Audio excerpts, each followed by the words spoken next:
నీ కొట్లాట కట్టెలతోనో కర్రలతోనో కత్తులతోనో బాంబులతోనో కాదు. ఏంటవి? దేవుని జ్ఞానమును అడ్డగించు ప్రతి తర్కము వితర్కములను చెరపట్టి చదుమా చదువు.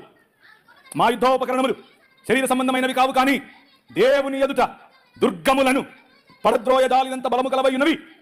వితర్కములను, దేవుని గురించిన జ్ఞానమును అడ్డగించు ప్రతి ఆటంకమును పడద్రోసి ప్రతి ఆలోచనను. భావజాలం అది, అదొక భావజాలం.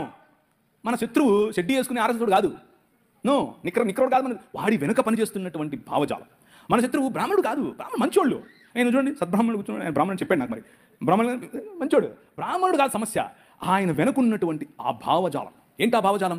నువ్వు స్త్రీవి, నువ్వు తక్కువ, నువ్వు ఫలానా కులంలో పుట్టావు, నువ్వు తక్కువ, నేను తలను, నేను దేవుడు.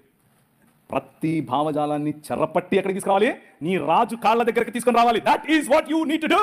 అది నువ్వు చేయాల్సిందే. హల్లెలూయా. నీ పని అది, నీ పని